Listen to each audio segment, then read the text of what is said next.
Assalamualaikum warahmatullahi wabarakatuh.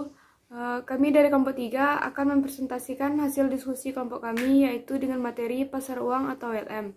Sebelumnya, perkenalkan kelompok kami yaitu saya sendiri Widiana Fetri dengan NIM 18053084 sebagai moderator dan pemateri, dan teman saya yaitu Sri Gustina Dinova dengan NIM 18053028 sebagai pemateri, dan teman saya Cindy Fatika dengan NIM 18053023 sebagai pemateri. Baiklah, materi pertama akan saya jelaskan sendiri. Baiklah, materi pertama yaitu tentang pengertian pasar uang, di mana pasar uang merupakan sarana lembaga keuangan, perusahaan non-keuangan, dan perusahaan lainnya dalam memenuhi kebutuhan dana jangka pendek, walaupun dalam rangka melakukan penempatan atau kelebihan likuiditas dalam pasar uang valuta asing yang diperlukan untuk membayar kegiatan ekspor, impor, dan hutang luar negeri. Pasar uang sendiri juga disebut dengan pasar likuiditas primer, di mana pelaku utama dalam pasar uang ini yang pertama yaitu lembaga-lembaga keuangan, misalnya adalah bank, dana pensiun, dan perusahaan asuransi. Yang kedua yaitu perusahaan-perusahaan besar, contohnya perusahaan yang sudah go public menerbitkan commercial paper. Yang ketiga yaitu lembaga-lembaga pemerintah, contohnya itu Bank Indonesia menerbitkan sertifikat Bank Indonesia atau disebut dengan SBI. Dan yang terakhir yaitu individu-individu, contohnya yaitu rumah tangga membeli sertifikat Bank Indonesia.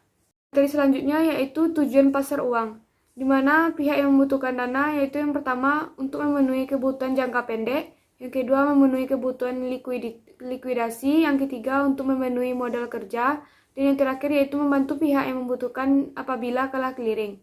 Dari pihak yang menanamkan dana yaitu untuk memperoleh penghasilan dengan tingkat suku bunga tertentu, yang kedua yaitu membantu pihak-pihak yang mengalami kesulitan keuangan, dan yang ketiga yaitu untuk spekulasi. Selanjutnya yaitu fungsi pasar uang, di mana pasar uang memiliki fungsi sebagai berikut. Yang pertama, untuk mempermudah masyarakat memperoleh dana-dana jangka pendek untuk membiayai modal kerja atau keperluan jangka pendek. Yang kedua yaitu memberikan kesempatan masyarakat dalam berpartisipasi dalam pembangunan membeli sertifikat Bank Indonesia dan surat berharga pasar uang. Yang ketiga yaitu menunjang program pemerataan pendapatan bagi masyarakat. Yang keempat sebagai perantara dalam perdagangan surat-surat berharga berjangka pendek. Yang kelima yaitu sebagai penghimpun dana berupa surat-surat berharga jangka pendek. Yang keenam sebagai sumber pembiayaan bagi perusahaan untuk melakukan investasi. Dan yang terakhir yaitu sebagai perantara bagi investor luar negeri dalam menyalurkan kredit jangka pendek kepada perusahaan di Indonesia. Baiklah, hanya itu yang dapat saya sampaikan. Materi selanjutnya yaitu karakteristik pasar uang. Karakteristik pasar uang sebagai berikut. Yang pertama yaitu menyediakan fasilitas atau jaringan transaksi jual beli aset finansial. Yang kedua yaitu mempertemukan pihak yang memiliki surplus dana dengan pihak yang mengalami defisit. Yang ketiga yaitu transaksi dalam pasar uang sebagian bersifat jangka pendek. Yang keempat yaitu pasar uang juga berfungsi untuk memenuhi kebutuhan dana jangka pendek perusahaan, lembaga keuangan, dan pemerintah, mulai dari overnight sampai dengan jangka waktu jatuh tempo 1 tahun. Yang kelima yaitu pada waktu yang sama pasar uang menyediakan outlet investasi bagi pihak surplus dana jangka pendek yang ingin memperoleh pendapatan atas dana yang belum terpakai. Baiklah, materi selanjutnya yaitu ciri-ciri pasar uang. Sesuai dengan pengertian pasar uang, yang pasar ini memiliki karakteristik dan ciri-ciri tertentu yang membedakannya itu dengan bentuk pasar lain.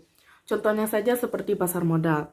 Di bawah ini ada beberapa ciri-ciri pasar uang. Yang pertama yaitu transaksi jual beli tidak berterkait pada tempat tertentu. Yang kedua yaitu hanya memenuhi dana dalam jangka pendek. Yang ketiga yaitu mekanisme pasar uang lebih menekankan pada pertemuan antar pemilik dana dengan pihak yang membutuhkan dana. Selanjutnya yaitu menurunkan kurva LM. Kurva LM menunjukkan kombinasi antara tingkat harga I dan tingkat pendapatan Y dengan keseimbangan pasar uang. Untuk menurunkan kurva LM, kita memulai dengan pasar uang. Pada kurva yang terdapat pada PPT, kurva LM menunjukkan kombinasi dari I dan Y dengan keseimbangan pasar uang, yaitu tingkat bunga 10%. dan pendapatan sebesar pada Y1. Jadi pada poin titik menggambarkan poin ketika pasar uang equilibrium ditandai pada tingkat pendapatan pada Y1. Jika pendapatan naik menjadi Y2, maka permintaan barang dan jasa juga naik. Kenaikan permintaan barang dan jasa ini akan menyebabkan transaksi permintaan uang akan naik. Permintaan uang yang naik akan menyebabkan bank maupun penerbit bond akan menjual bond. Jika bond dijual, maka harga bond akan turun. Untuk menarik kembali uang yang beredar di masyarakat, maka bank akan menaikkan tingkat bunga, misalnya menjadi 15%, sehingga didapat keseimbangan pasar uang yang kedua, yaitu saat tingkat bunga sebesar 15% dan pendapatan sebesar Y2.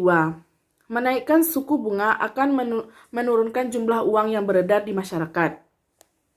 Jadi, menurut teori preferensi likuiditas, jika tingkat pendapatan naik, maka tingkat bunga juga naik.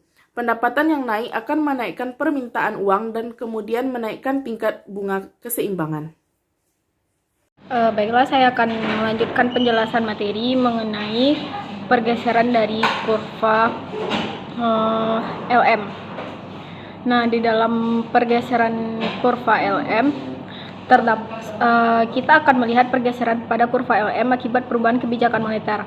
Hal ini terjadi karena peningkatan jumlah uang yang beredar atau easy money policy atau expansionary monetary policy dan penurunan jumlah uang beredar atau tight money policy atau contractionary monetary policy. Yang pertama yaitu easy money policy. Peningkatan money supply akan berdampak pada peningkatan demand for real money balance. Semakin banyak uang yang beredar, semakin turun nilai uang, artinya semakin rendah tingkat suku bunga.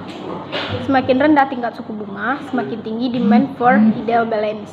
Peningkatan pada demand for real money balance akan mengakibatkan pergeseran equilibrium di kurva liquidity preference. Pergeseran equilibrium tersebut pada gilirannya tercermin pada kurva LM.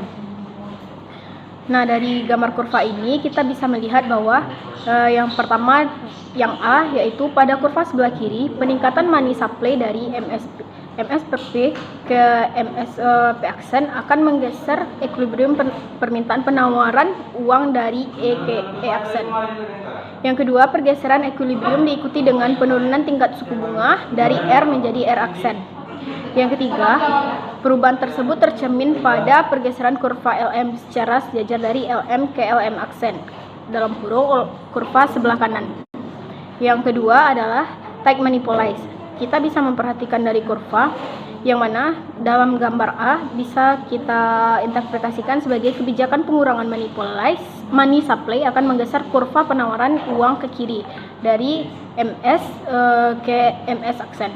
Kemudian perubahan ini menyebabkan bergesernya equilibrium permintaan penawaran uang dari E ke E aksen sekaligus menaikkan tingkat suku bunga dari R ke R aksen.